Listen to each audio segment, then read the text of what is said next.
Sorry about that. Happy Friday. My name is Dawna Levenson. I have the privilege of being one of two co-leads of the admissions office at MIT Sloan. I'm also very fortunate today to be joined by two of my colleagues, Deborah Mahar from the MBA office and Tommaso Canetto from the admissions team. And together, the three of us are going to answer any, and I'm also joined by my dog, Mr. French. I'm so sorry about that. But together we are going to answer hopefully any and all of the questions that you may have about the structures of our programs, as well as the admissions process itself. So I want to begin though by, hopefully at this point you all are aware, but I want to reinforce because this is so important, that we are in fact a mission-driven school. And as you can see by the statement in front of you, what this is really all about is identifying and tackling the world's biggest problems. And I think it probably goes without saying that during these crazy times of the pandemic, there's a lot of problems out there and a lot of opportunities to improve. And in fact, I'd love to highlight the fact that in true MIT fashion and tradition, as soon as the pandemic hit last spring, early spring, we had faculty, we had staff, we had students jump right in to help figure out how they can really make a difference. We had a group of faculty get together to create the COVID-19 Policy Alliance, who through gathering and analyzing data have been making recommendations to various governments. We had some of our finance faculty focused on how to help small businesses navigate this. We also had a group of students who in a very short period of time put on a hackathon. They developed this in less than 2 weeks to really focus on Africa and the impact on Africa as it relates to COVID-19. And I promise you, these are only a few of the examples. Early on, we were actually switching out different examples on the slide because there are so many.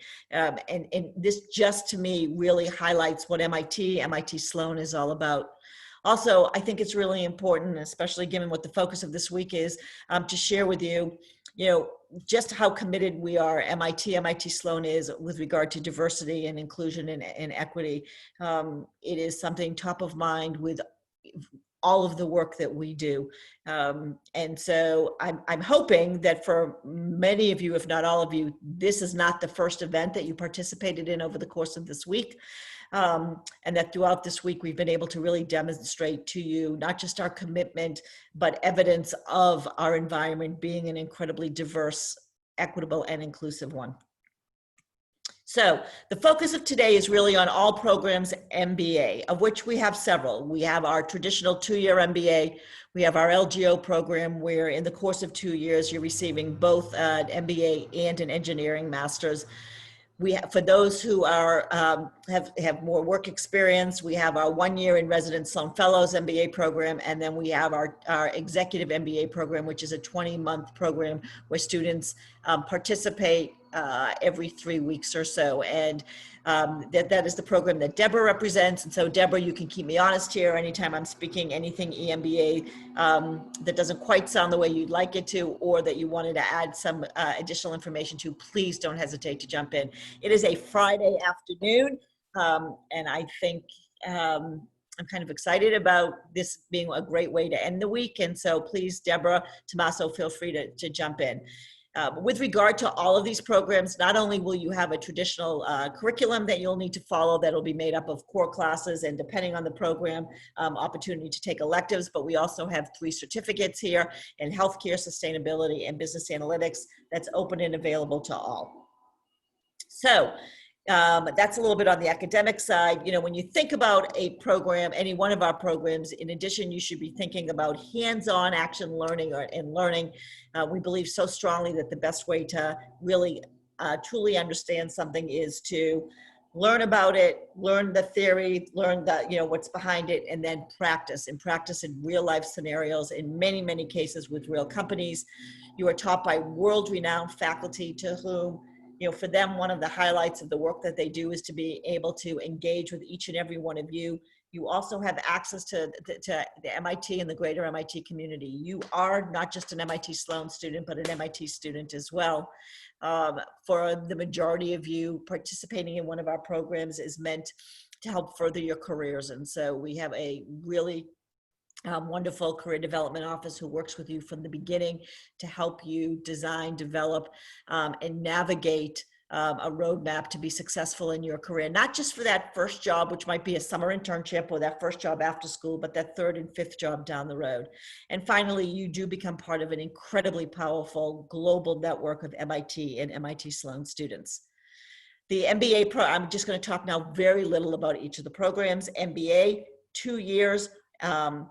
It is a program that allows you to really structure a lot of it to meet your own personal needs and interests. Is a 1 semester core and then 3 semesters to really shape the curriculum as you see fit. The MBA program, combined with LGO, is roughly 400 students on any typical year. To be honest, the incoming class this year is slightly larger as we thought about and addressed uncertainty as it related to the pandemic, but that is not our intention down the road. Our intention is to go back to a class size of somewhere between 350 MBAs and 50 LGOs, so about 400 students. We do have multiple degrees with the engineering department, which is the LGO, as well as with the Department of Urban Studies. You could do a joint program, as well as the Harvard Kennedy School. For Sloan Fellows and our EMBA students, our students have on average 10 plus years of experience. We are looking really for people who have leadership and management experience already and are looking to further develop as well as expand these skills. So many of our students come from around the globe in the Sloan Fellows program, and those in the EMBA program are in careers and are in positions that very much have a global aspect to them. We're really, really looking for students who are comfortable challenging the status quo, who have, we are MIT School of Management, so there's a comfortable aspect to it. Our program, while especially the Sloan Fellows program, and has students from around the globe, we are looking for all of our students to speak comfortably and effectively in English. All of our classes are taught in English. And for all of you, it's a commitment to learning and to self-improvement. If you look at it, actually, Deborah, please feel free to join me on this, comparing the two programs, so Sloan Fellows and the Executive MBA, the EMBA. In terms of the degrees that you're acquiring, our EMBAs all receive an MBA degree. For Sloan Fellows, you could actually get a master's degree if you're interested in pursuing a thesis. The Sloan Fellows is a 12-month on-campus full-time program. The Executive MBA is 20 months, and it's a mix of weekends on campus and several week-longs that are peppered throughout the 2 years. Fully immersive for Sloan Fellows. The EMBA actually fully expects you to, in fact, be working, and a lot of the curriculum is developed in such a way that you are taking experiences from the classroom into your work and vice versa. Deborah, please feel free to join in. Oh, you're on mute.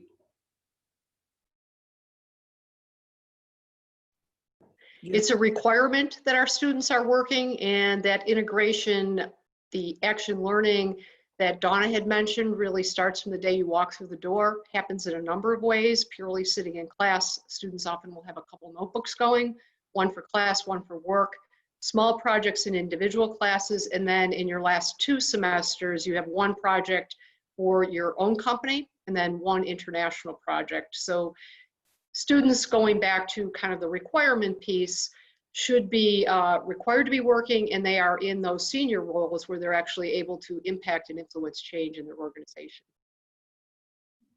Thanks. You can see from the profile, class sizes vary just a very little bit. The EMBAs have somewhere between 126 students in any given year. Sloan Fellows between 105 and 115. As we speak right now, our Sloan Fellows program has 112. The Sloan Fellows program actually starts in June, and it goes June through May. And so our students are finishing up their summer term. For the EMBAs, it starts late September, early October. And then you can see here slightly difference in industries that are represented. I think I would comment that both programs are, I feel they're more similar than not. I think what determines is whether you're going to be working. Some people have the advantage of being able to take a year off. Some of the travel components for international students can be a lot, although we have about up to 11% of our students traveling internationally in the EMBA program.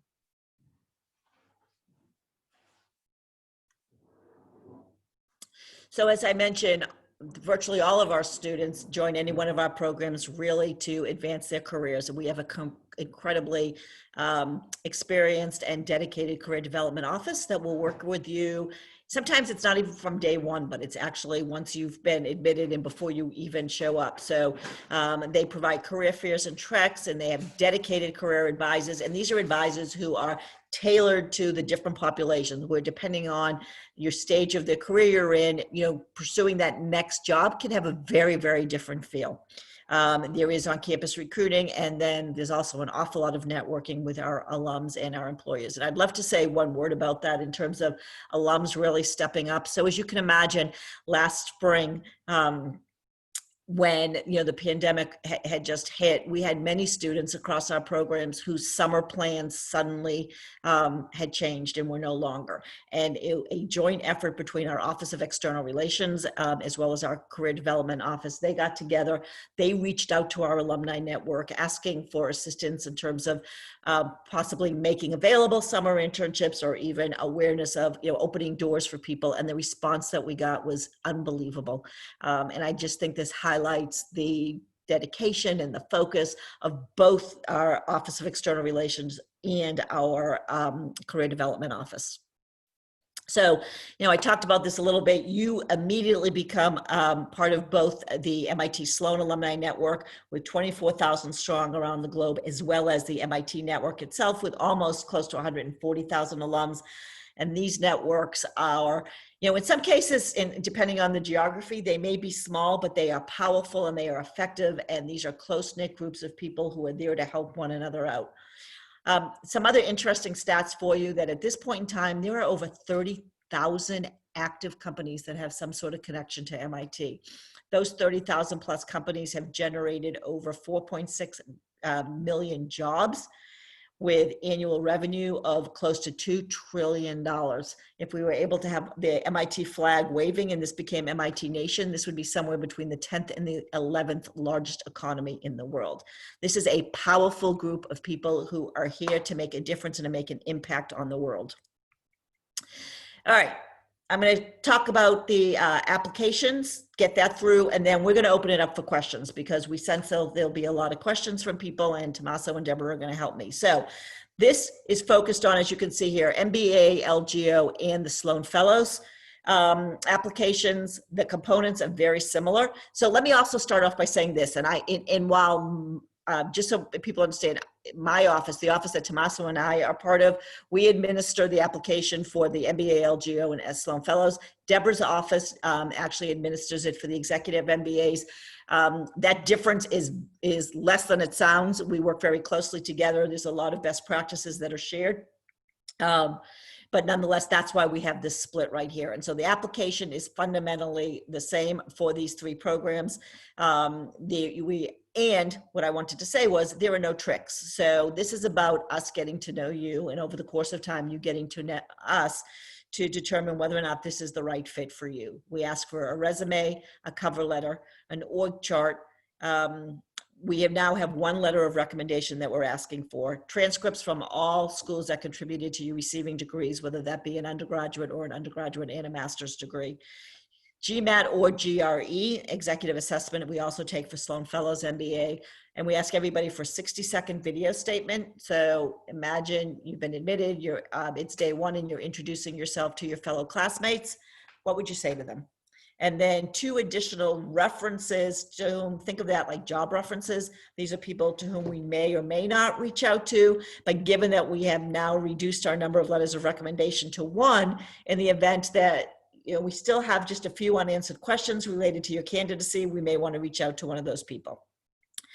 Interviews are a required step in our process. They are by invitation only, and they are conducted by a core set of our admissions committee. This fall, I can tell you all interviews will be via Skype or Zoom, so they'll be virtual, but they will be face-to-face. Up until last spring, we did the majority of our interviews actually in person. We invited people to campus. That will not be the case this fall. and for the spring, stay tuned. You can see our application deadlines. The MBA application actually has in fact gone live this week. As well as the Sloan Fellows, and you can see it's early October for round one. What I would say about, strategies on applying is apply as early as you are comfortable that you have put together the best possible application that represents who you are. And that is not because we have quotas by round, but because we don't have quotas by round. And so at any point in time, we are looking to admit the most qualified people we can to any one of our programs. But as you can imagine, with the, in round one for MBA, we have 350 seats to fill. To the extent that, by round two, well, I have no idea what that number is. I can promise you it's less than 350. So all things being equal, the opportunities, the number of seats available tend to be higher in the earlier rounds. And if in fact you are waitlisted, then you can actually, in the subsequent rounds, you are actually considered reviewed as part of the pool. It's not that we review round two people and then look at the round one wait list. So please keep that in mind. So that's for, let's see, what else do I want to cover here? So org charts, the org chart should be as best as, so what we're looking for in the org chart is to help us sort of assess where you fit within a group or an organization. If you work for a really large organization and you work more on a project-based type role, let's say perhaps it's within consulting, what we're really interested in more is where you specifically sit and the people around you, as opposed to the standard large company org chart that we may find on the website. If you have questions about this, you can certainly reach out to us. Again, there's no tricks to this at all. GMAT or GRE, so let me talk a little bit about that. We completely understand and are aware of what is going on in terms of accessibility for test taking, and we are monitoring this very, very closely as we roll out the application today. What we are telling you is, please feel free to submit an application where, with a score. If you are unable at this point in time to actually take an exam, we have a box that you can check and let us know that, and we will, at this point in time, we will review your application without a score, but ask you for a test score at a later point in time. And again, we are monitoring this particular situation very, very closely, and you can anticipate that we may actually make some changes as the situation may change over the course of this entire cycle. Let's see. For the exec, Deborah, why don't you talk about the EMBA application? Great. So our application is going to open October 1. It will run through the end of May. There will be two earlier deadlines, one in January and then one in March. We have not actually set those dates. We'll be doing that in the next week, so that information will be available shortly. Application is similar to Sloan Fellows in the sense that we are looking for the same type of students, experienced in management, successful already. So statement of purpose is similar to the cover letter, basically why MIT, why an MBA, what you plan on doing with the education.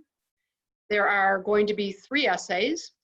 Similar again to Sloan Fellows, we ask for an org chart, as well as a work history / resume. So you can submit a resume. Work history takes a little bit further, just in clarifying some of the things that we have questions about as far as transitioning from work. And then in regards to letters of recommendation, we want 2 or 3. One is required from your boss, and basically that has to do with the time sponsorship piece. You're going to be out of the office on those 26 Fridays, as well as the 4 week-long modules. So we need to know that your company is on board and supportive in that time out of the office. And then we require transcripts from all schools attended. We do not require the GMAT, GRE, executive assessment, or TOEFL exams, but we do require calculus and statistics 1 at a college level with a grade point of B or better. Then video statement, and again, mentioning no test scores. Similar again to the programs that we were speaking about earlier, Earlier in the process to apply is generally better because we do process on on a rolling basis. And again, 2 interviews done via Skype or Zoom. I think we've been using Skype, it's been more successful. And then you do get a decision on a rolling basis, typically after the interview about 2 to 4 weeks. We do not interview everyone, we interview about half of our students. Thanks. One other thing that I did want to add when I often say is when you're looking at, if you go back to the application for MBA, LGO, and Sloan Fellows, if you want to think about the resume, the cover letter, and the video as a bit of a package to use those 3 to help tell your story, I think that's a good way to do it. And so the resume is your work history. The video is more of your personal side, what interests you, what wakes you up in the morning, keeps you up at night, those types of things. And then the cover letter sort of brings it all together, and it's why MIT Sloan.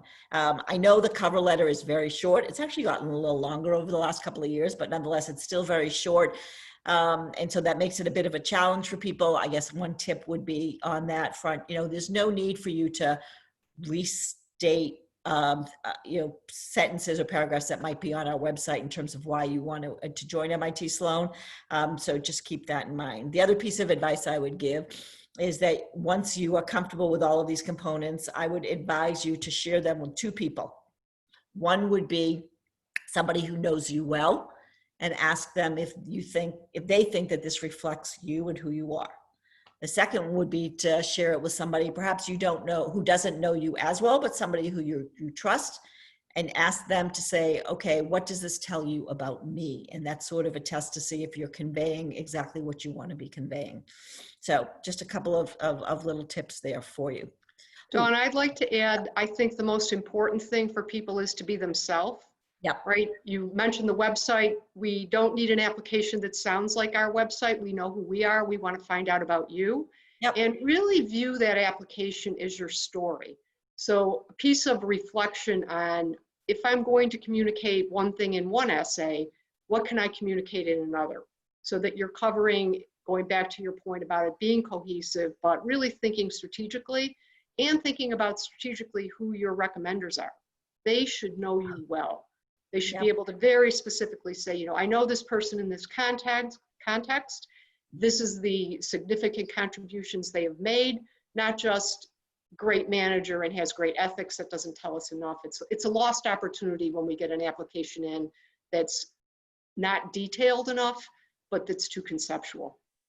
Right. And a recommender who is a champion of yours, who's willing to invest the time to write a meaningful and thoughtful and detailed recommendation. And along those lines, I can tell you, we know of cases from both applicants as well as interviewers where the conversation goes something like, would you write my recommendation? Oh, sure, I would love to, but I'm so busy. Why don't you take a stab at it? And we encourage you to say no to that. You can use us as the bad guys. So it reflects a couple of things, but it also, there's the possibility of that getting flagged. Today, we use software to help us. It's actually built into the evaluation process that will detect common phrases between perhaps your cover letter and the letter of recommendation. And while there may be really good reasons for it, it's just one of those lists that you just don't want to get on. So feel free to use us as the bad guys. I think with that, I'm going to stop my share for a little bit and have Tommaso join us, and let's open it up to any and all questions that you guys might have. Anything at all for the 3 of us. We're good. Friday afternoon. So, I think you actually just answered our first question, which was around the biggest piece of advice to keep in mind when applying. So thank you for sharing those tips, Deborah and Dawna. The next question is around our executive programs, the Sloan Fellows and the EMBA, but I think we could probably expand this to the MBA as well. What are the most common stumbles or mishaps that applicants make in their applications? All right, ask me that again. I was distracted. I apologize. Unfortunately, as everybody knows here, we don't work in a vacuum, and so there's something else going on at my house. I'm just being honest. Go ahead. No worries. So for Sloan Fellows and the Executive MBA, but I think we can expand this to the MBA, what are the common application stumbles or missteps that applicants make? Okay, so good question. Let's see, missteps. So first and foremost, not following directions. And I think what's important to note is we are reasonable people. So if we ask for a 300-word cover letter, which is that where we are at now? I think it's 300. If you give us 310, we're totally fine with that. If you give us, 1,000 words, then that's just a little much. We ask for one letter of recommendation. We've had people who've submitted like 7 or 8. So, following directions is, I would say, a first and foremost. Second, of course, and I think Deborah and I have both touched on this, is, authenticity. Be honest. Be truthful. You don't need to overstate anything about yourself. I can give you an example, and I'm not making this up, of somebody who it appears, sort of embellished. I'm trying to be generic enough, so I don't think this would happen. I'm making this up, but this will prove my point. Somebody who wrote on their application that they're an avid skier. And so in an interview, their interviewer asked them about that. Like, oh, I love to ski too. And the person said, ski? I don't ski. And they're like, wait a minute, it was on your resume. So, be yourselves. We have, and the other thing though that ties to that is there's no such thing as the typical or the atypical applicant. Our applicants have all different kinds of backgrounds and interests, and there's just no right or wrong answer to who you are and what your background is and where you may have worked or the type of work that you may have done. So please just be yourselves.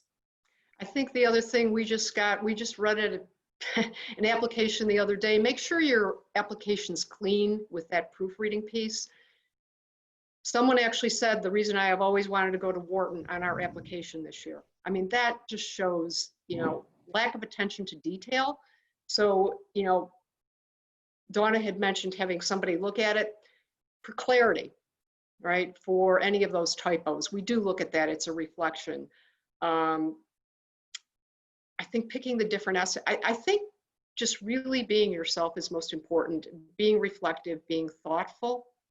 The other thing I would say is sometimes we will see people say, we did this, we did that, right? They want to be a real team player. There is a balance between being, we did this, we did that, and I am the most wonderful person in the world.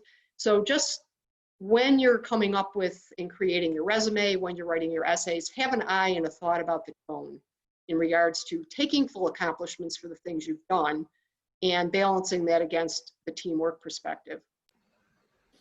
Also, keep an eye on dates too. So you'll see when you're filling out your application, we're asking you a lot of information about your work history.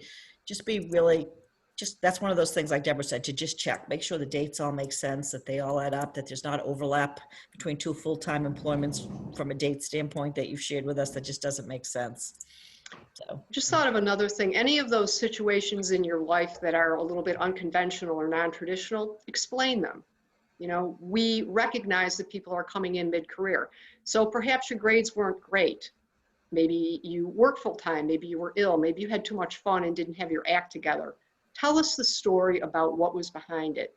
Or if you were in the military, or if you had a non-traditional education, or if you had a lapse in your work experience. Just give us the background so that the reader can come in and we can understand, where you were in the process. Great. So I have a question here around how applications are reviewed. Are there cutoff metrics that might automatically disqualify a candidate? For example, a minimum GPA, a minimum GMAT score. How does that play into the review process? So I thought this was going in a different direction, so I'll start with that. So first and foremost, we have our deadlines. And we actually do not review applications before the deadline. So whether you submit your application for the October 1, mid-September, or on October 1, we won't start reviewing until after the 1st of October. Truth be told, we actually review all applications, all of them. Clearly when we're assessing an applicant, I'm asking myself 3 questions. 1, is this person able to do the work? So evidence of academic ability that would make us comfortable that you'd be successful in an MIT Sloan classroom. Number two is evidence of impact. You're the kind of person who makes an impact on an organization or a place where you may go. We have a limited number of seats, and we want people who are going to make a difference both in an MIT Sloan classroom and then, truth be told, in the world once they leave. And then third is around interpersonal skills. So much of the work that you will do while you're at Sloan, and then I mean, you're gonna laugh, but we still are people who work together. We just now work together apart. But our culture is such that you need to be able to get along with other people. And so evidence of that, of your ability and your interest and your desire to work well in a team setting. Those are the three things that we're asking ourselves. Now, from an academic standpoint, there's multiple ways to demonstrate that. And we look at your undergraduate GPA. We actually look at the specific courses that you take as an undergrad. We're looking at your test score, whether it's a GMAT or a GRE. We're looking at the nature of the work that you're doing, and we're assessing all of that to determine whether or not we think you would be comfortable and successful in an MIT Sloan classroom. So I think on the requirement end for the EMBA, we want students to come in with at least 10 years of work experience. Any less than 8, it really is a bar. The last couple years, we've taken no one with 8 or 9.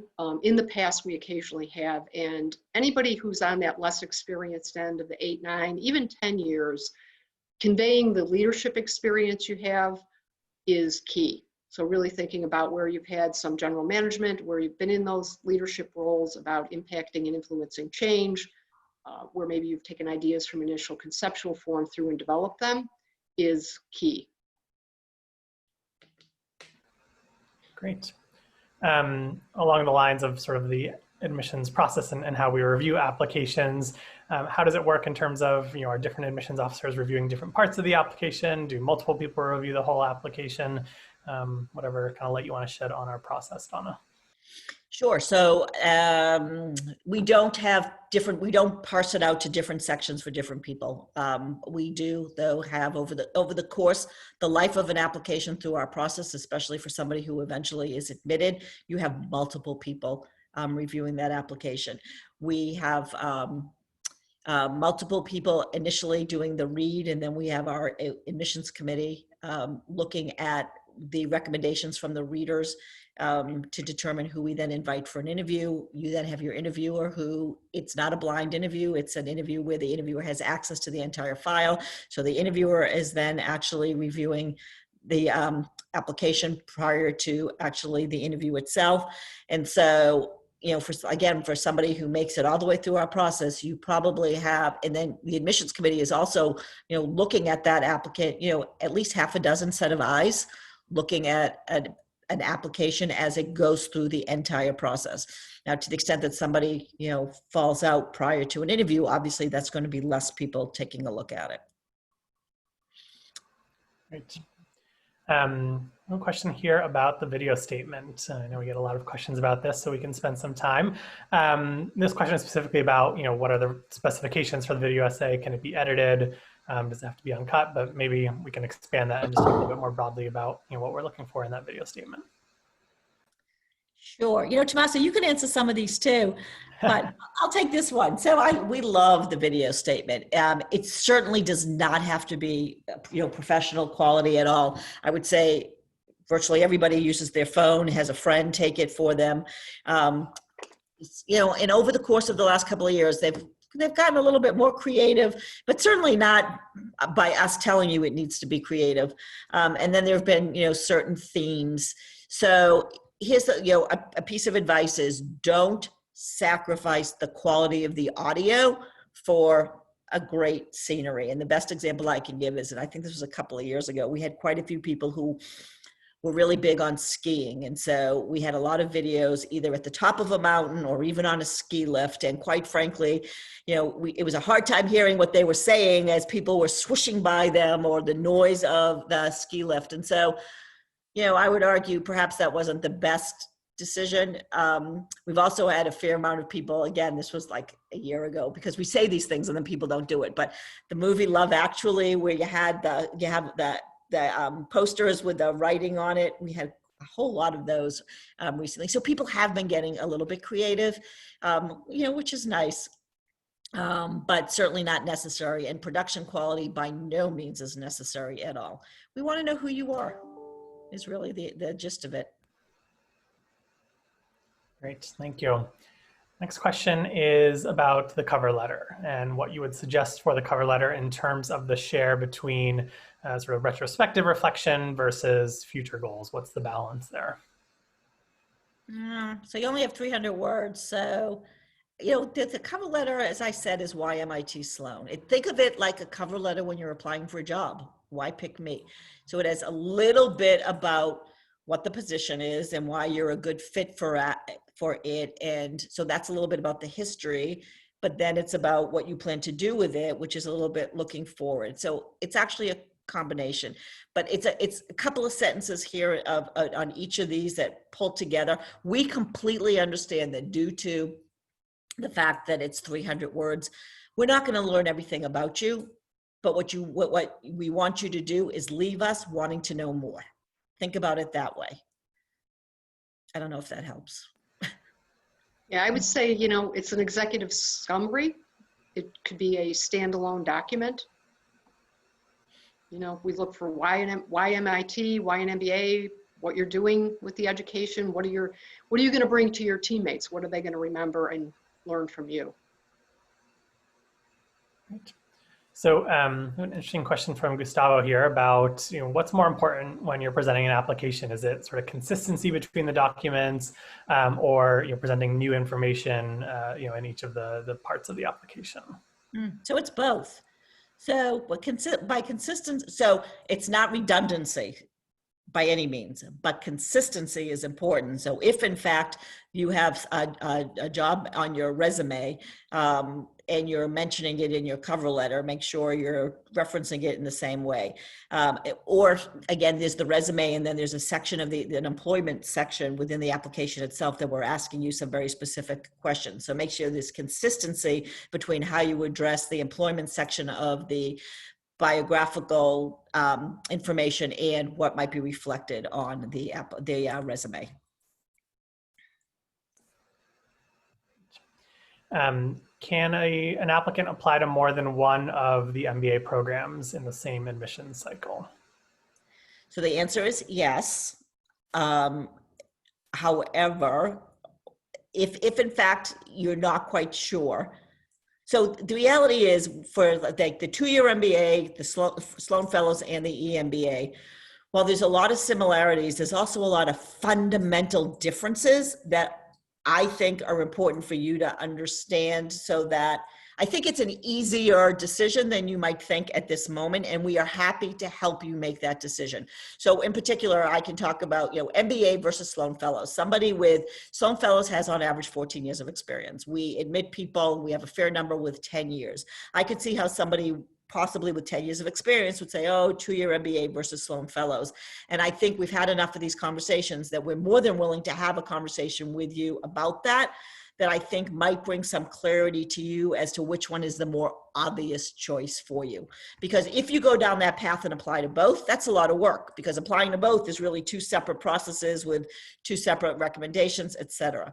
On the Sloan Fellows versus the EMBA, there's some very definitive questions for you to answer that I think would most likely guide you in one direction or the other as well. And I will add that all programs are very open to having conversations with you. We have a high-touch process where we want to help you understand which program is best. She said it better than I did. That's what I meant to say. Thank you. So this question is a little bit different, not so much about the application process, but more about the programs and for Sloan alumni, what industries they end up in, and is there a significant difference, I would say, between MBA or EMBA, the different programs that we've talked about today? There's a big difference. I remember now on the slides, we actually showed the industry breakdown for Sloan Fellows and for the EMBA. And on the MBA front, the 2-year MBA front, our students go into all different industries. I would encourage you to actually go on the website and look at our detailed employment reports that we have, particularly for the 2-year MBA. It's pretty exhaustive, and it looks at where people go from a variety of different perspectives. I think and you could comment on about the Sloan Fellows program, but in the executive MBA, typically you don't see people wanting to change industry. Not that it doesn't happen. It has happened on occasion, but generally people are looking to advance in their own organization or in their own industry and build upon what they already have. Many people are also looking to do a startup. So I think along those lines, as opposed to completely switching, although it does on occasion happen. So for Sloan Fellows, you'll find that your class is mixed, somewhere around 50-50, where 50% of the students are sponsored by their employers, and therefore they're staying within their industry and looking to advance to a more senior position. And then the other percentage are people who are in fact looking for some sort of potential change. Now that change could be pivoting within industry, it could be pivoting with, so you're staying in an industry, but you want to pursue a different job. You could take your skills and actually want to transfer them to a different industry. It really varies a lot. Great. Back to the application. Do we have a preference on who the additional 2 references are? For example, if the letter is from the current manager, does it matter who the other 2 are? Yes. So the answer is, doesn't matter. So we don't want it to be a relative. We actually don't want your letter of recommendation to be a relative either. And so, while that may seem obvious for people who might work in family businesses, you might have to think a little bit more about, from whom you want a recommendation. Somebody who's a client, somebody who is, somebody outside the organization with whom you do work. Those are always, I think, great references, because that shows your ability to build meaningful and effective relationships. The references should not be family. They should not be peers. They should be people to whom, if we required you to submit 2 more letters of recommendation, these would be the people you would ask. And I would advise you to give them a heads up that you've put their names on the application as well.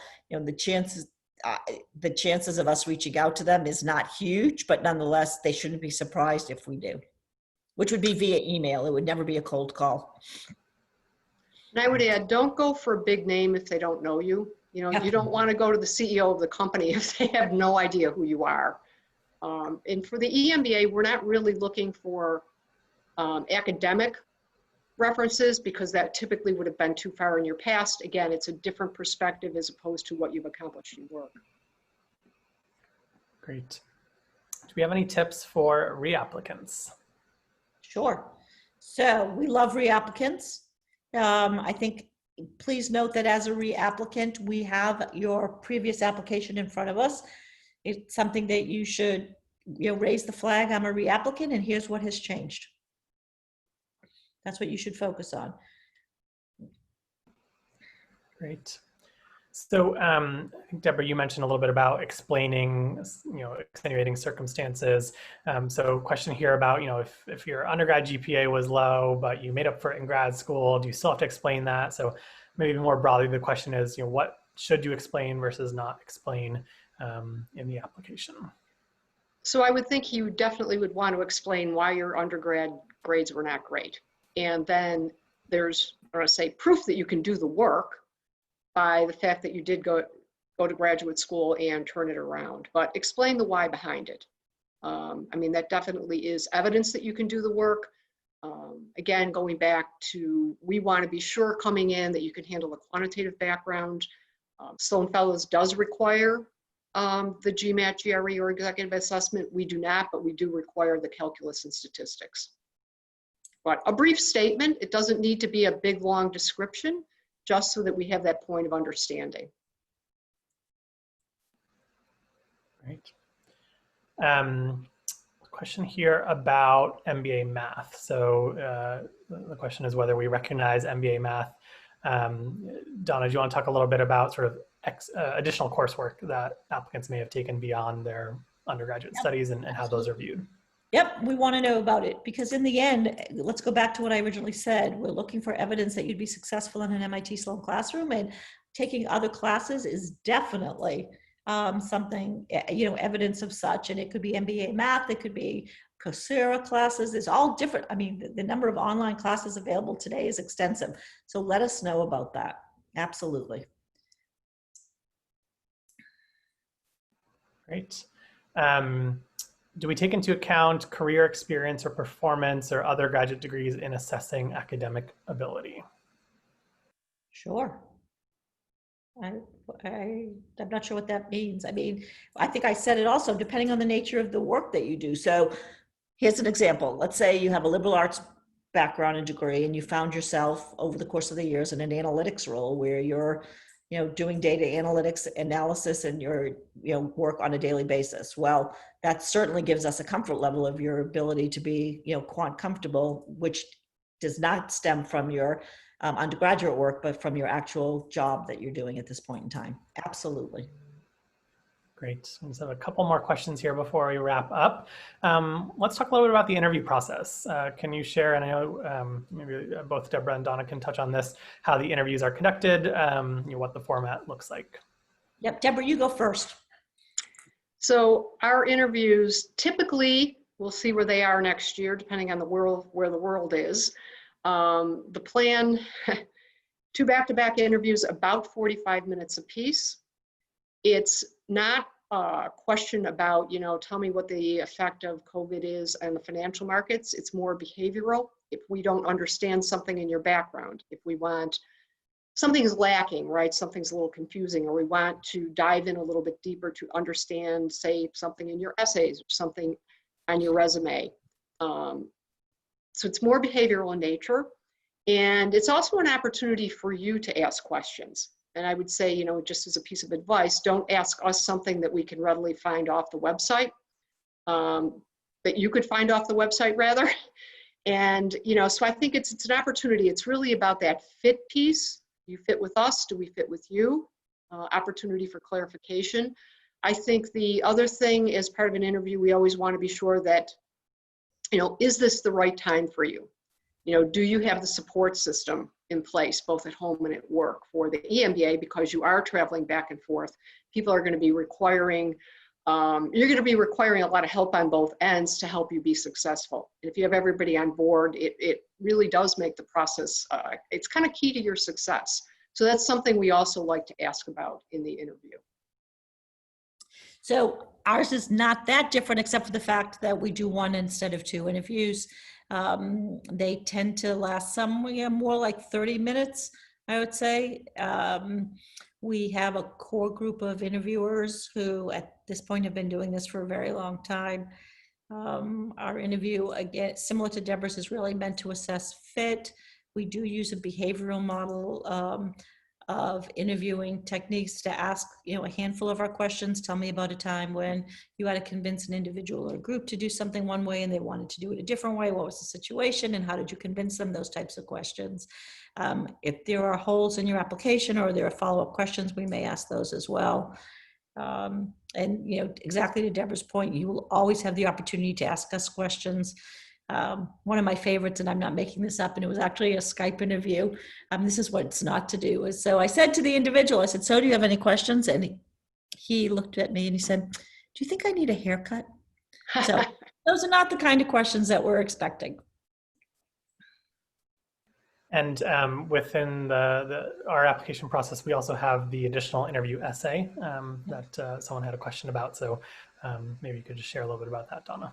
Yes. So once you receive your interview date, and you're invited for an interview, we then send you our additional interview essay question, which it begins by reinforcing really the fact that we are a mission-driven school, and so much of what makes it work is the diversity of our community. And we ask you to share with us a time when you contributed to the diversity of an organization or a group or a club. And we get a lot of great, I think, additional information about you as an individual from that. For me personally, and this is just my style, my personal style, I usually use whatever that content was as my icebreaker in my interview to begin talking to you about that, asking you about that, asking you to potentially expand on that. Great. So two final questions here that we'll wrap up on. First, we talked about testing and delays in testing and some challenges with that this year. So in assessing academic ability, would an applicant be at a disadvantage if they haven't submitted the test scores for round one due to those delays? No, we are going to work very hard, completely understanding that this is not in your control for that not to be a disadvantage in any way, shape, or form. Great. And then the final question that we'll wrap up on here is a little bit more broad, but I think it's a good way to sort of summarize. What are the qualities that make an applicant successful? What are those key qualities that we are looking for as we review an application? Wow, that's a loaded question. Again, where I think it goes back to the three areas that I said. So, strength of academics, someone's academically strong, someone who has clearly demonstrated that they're the kind of person who makes an impact, and somebody who is very comfortable working in a team setting, not only comfortable, but thrives in that setting. I think, if you can review your application and feel like you have comfortably demonstrated, your ability to check those boxes, then you're in the mix. I would add a history of success, right? Relative to your years of work experience. Obviously, somebody coming in with 5 years is going to look a lot different from somebody with 14 or 17 years. But we will look at what you've done so far as an indication of future success. Yep. And then I think the other piece I would add is really understanding why you're doing this. Yep. What do you plan on doing with the degree?